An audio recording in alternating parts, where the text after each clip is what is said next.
Hey everybody out there, this is Seto, and today for you guys we are going to be doing a top 10 video on the top 10 female Yu-Gi-Oh cards that I think we all wish were real, or at least we could date as our waifus. Now for you, all of you out there that say, Seto, you must be a lonely sob who doesn't have a girlfriend. Well, I'm sorry about that person that makes that comment.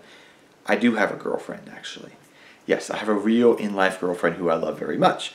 But this video is for fun. We're supposed to have fun. It's Valentine's Day. Let's have some fun with you guys about girls that we wish we could have, but we're never going to get because they're not real. So let's sit back and enjoy this video. So without further ado, let's get to our number 10 female girl who I love in the game of Yu-Gi-Oh! Now I should mention, before I get into this list is based off what I like. I know a lot of you guys and me, you and me will probably have very similar tastes because we are men of the arts. So, yes, we're men of culture, I guess you could say. So, being men of culture here watching this video, you guys will probably have similar tastes to me. So, let's sit back and enjoy my top 10 female girls I wish were real. So, we have at our number 10, Necros of Gemini.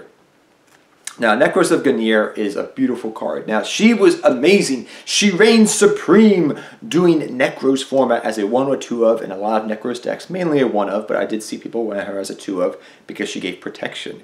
So, she was a great card during that era, and her artwork looks amazing. And the different rarities she came in, because I know she came in secret, and I think she came in a higher rarity than that, but I've seen it. She just looked beautiful. That red hair, literally... It's probably one of the reasons I love Misty from Pokemon. I have a thing for redheads. Misty started it, and it goes to Yu-Gi-Oh! I can't help it, man. So, like, Necros of Gemini with that red flowing hair is beautiful. And her artwork looks amazing. Overall, she's a good card that did see meta play, and that's why I love her. I know a lot of people told me back in the day, yeah, I love the artistic value of the Necros, but it was Gemini that brought me in to play the deck. So, Necros of Gemini is the number 10 on this list because she was meta-defining, she reigned supreme doing Necros format, and overall, she's a beautiful card. So our number 9, we have the Gemini Elf twins who alternate their attacks. So yes, the Gemini Elf twins, if you guys have not seen the OCG artwork of this card, I'll put it up on the screen right now for you guys. Yeah, very interesting artwork, isn't it?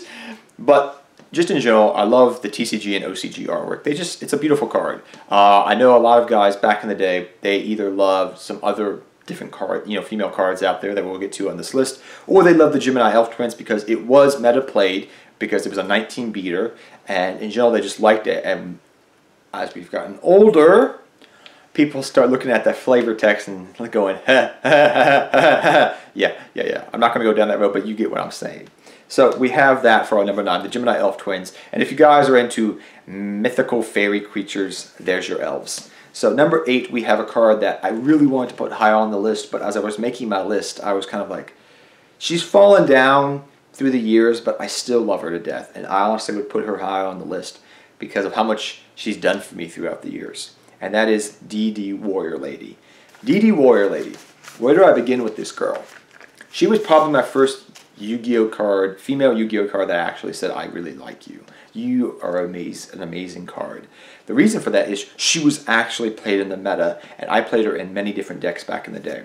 You played her in Goat Control format, 2004 Chaos, Warrior Toolbox, and other decks before that. She was a problem solver. You searched her out through different means, and you'd be like, okay, you got that Jinzo on the field, and I got a bunch of traps, and I want to get them live now. So I'm going to suicide into that Jinzo, banish the Jinzo, don't have to worry about you reborning it, and now my traps are live. So she would help you get around different problematic situations. You'd set it in face down, defense position, they would run into it, you'd be like, ha-ha, banish! So you could, if you used her skillfully, she could put in work and be clutch in games and swing the momentum of a game by getting rid of a very powerful monster on the board. So nowadays, we don't play her. People that play 2000 GOAT format, you guys know this girl very, very well. And I love her for all the work she used to put in back in the day. Even though she's a warrior and she's lost an arm and she has a mechanical arm just like Luke Skywalker, I still love her to death. She's an amazing card and she looks beautiful. The next card we have at number 7 is High Priestess of Prophecy. High Priestess of Prophecy, she studies all those spellbooks day in and day out. She's a high priestess. She knows her stuff. She's a smart cookie, and she's an amazing, beautiful card. I don't know if it's the pink hair or just the artwork or the fact that she keeps in shape. I love the card. She just looks beautiful, and I know a lot of people originally told me they were brought into playing spellbooks because of this card initially, because of how beautiful the artwork looks. And they were like, oh my gosh, this artwork looks beautiful. She looks beautiful. I'm playing this deck just because of her. A lot of people nowadays may not admit it, but originally when Prophecy came out, they were a good deck, but they weren't a great deck until we had the Spellbook of Judgment. So people were mainly originally drawn to this deck because of her, from what I've been told. I love the artwork still. She did reign supreme in Dragon Rulers format as the second best deck. So overall, she's a beautiful card. That was a meta-defining card that I love to death. So yes, Spellbook of Prophecy. It was the only nice thing facing against that deck back in those days when Judgment was around, because you're like, this is not going good. There's search, search, search, draw, draw, draw. Oh, it's Priestess. She looked beautiful. Oh gosh, she just killed me. Now on to number 6. We have at number 6 the Silent Magician archetype. But I'm going to go specifically here and say there's one particular Silent Magician that I really, really like. And it's this one that you see in the picture on the field. This came out a while ago, but this card is actually pretty good. You get to negate a spell and your opponent activates. She gains attack depending upon how many cards you have in hand. Overall, she's a pretty good card, and you have to admit, look at those hips. They do not lie. She is a beautiful card, and I love her. It's just the artwork. When I originally saw it, I was like, oh yeah, it's a nice card. And then when I finally got one for my collection because I was going to use it for a deck recently, I looked at the artwork in detail, and I was like, oh my gosh, this artwork is beautiful. You look beautiful. And I have to admit something here. I did not know that the Silent Magician archetype was actually female until this card came out and somebody pointed it out to me. And then I said, oh, I didn't know the Silent Magicians were female. I thought they were male. I knew that Silent Swordsman was male, but I didn't know Silent Magician was female. But now I know, and I'm smarter. I thought she was a trap, but she was not a trap. She was the real thing. The next card we have is Dark Lord Ixtab. Now, Dark Lord Ixtab, I know a lot of people are going to say, well, this is my favorite waifu, and I have to admit, the reason I even brought the Dark Lord deck to play, and I still have it, is because of Ixtab. That artwork and that Yu-Gi-Oh! Playmat, because I know she was on a Judge playmat at one point in time, is immaculate. It is gorgeous. So, I love Ixtab. She is beautiful. She is a fiend. I just love her. Just like that artwork, just, I don't know. Maybe it was my emo phase back in high school calling back to me, but whatever. I love this card. Next card we have is another fiend, and that is the original Dark Girl, I guess you could say, that everybody loved in Yu-Gi-Oh!, and that is Tour Guide from the Underworld. Tour Guide from the Underworld, oh gosh, where do I begin with you? You were played, your original love was Sangan, because we didn't know Sangan would search during the XYZ era when it detached. So we go Tour Guide Sangan, make an Exceed, detach, get Sangan search, and then Konami said, you know what, you can't do that, that's too broken. And then we played you still to make Leviair and everything else out there. And then we played you in Dino Rabbit format to bring dinosaurs back that we banished. And then you got into that trouble with that Burning Abyss. And you forgot about your true love that was Sangan, because he went on the ban list. And then you messed around with those Burning Abyss monsters, and now Sangan is unbanned, and Witch of the Black Forest is unbanned, and now there's this love triangle in my mind between Witch and Tour Guide and Sangan.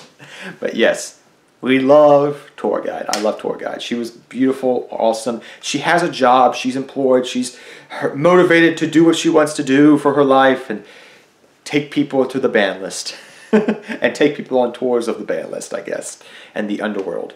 But yes, Tour Guide, I know a lot of people back out there, back in the day when this card was played in the meta, like I said, Dino Rabbit format and other formats, and when BA first came out, and still to this day because she's played in BA, people love this card to death. Like, it's a great, beautiful artwork card. The next card we have, actually, guys, is Injection Fair Lily for our number 3. Now, I want to put her number 1. Like, these 1, 2, and 3, they could be interchangeable. But Injection Fair Lily, I love you. I love you, love you, love you. That wink is beautiful. the fact that she's amazing. She just looks so bloody cute. And if you guys have ever seen the original Yu-Gi-Oh movie, you got to see her in real, like being played as a card in that movie, which was awesome. A little treat when I originally went to go see it years ago. But Injection Fairy Lily is just a beautiful card. That hair, the outfit, she loves the cosplay. Whew. She's a nurse. She can take care of you with her big needle. Yeah, amazingly beautiful artwork, and I love the card to death. Continuing on. The number 2 card we have is, believe it or not, is Dark Magician. It is not number 1 on my list. I love Dark Magician. And I think growing up as kids, we loved either Injection Fairy Lily, Didi Warrior, or Dark Magician. If you're from back in the day, you played Yu-Gi-Oh! Because everybody wanted Dark Magician when it came out.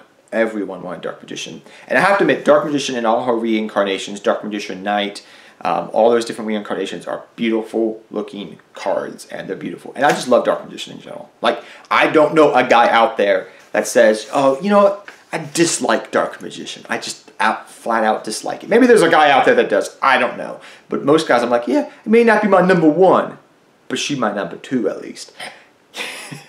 This video is horrible, I know. But continuing on, Dark Magician, we love you. We love you.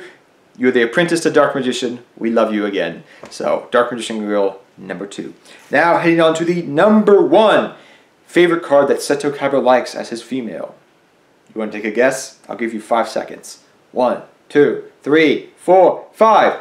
Blue Eyes White Maiden. Yeah. What else did you think it was going to be on this list? What else did you think it was going to be? It's Blue Eyes White Maiden. Blue Eyes card. Synergizes. If you guys seen enough of my Blue Eyes deck profiles, how long did I say I love Maiden? How many times have I said I love Blue Eyes White Maiden? Blue Eyes White Maiden. I love you. I love you. I love you. She also reminds me of Kasara from the anime as well, which I know that's the reason why they based her off her, and that's why they gave her that original effect, is because of Kasara being able to bring out Blue Eyes White Dragon from the anime and manga. Yeah, I love this card to death, because it interacts with my favorite card in Yu-Gi-Oh! Blue Eyes White Dragon. Well, one of my favorite cards in Yu-Gi-Oh! Blue Eyes White Dragon. So, honestly, I love Kasara to death. Like, I love Blue Eyes White Maiden to death. There is no other female I would love, and she's a maiden. Now, I also will mention she does grow up, and she becomes Blue Eyes Priestess. And even though that card is not a great Blue Eyes support card, the artwork is alright in my book. It's good. So I hope you guys all enjoy this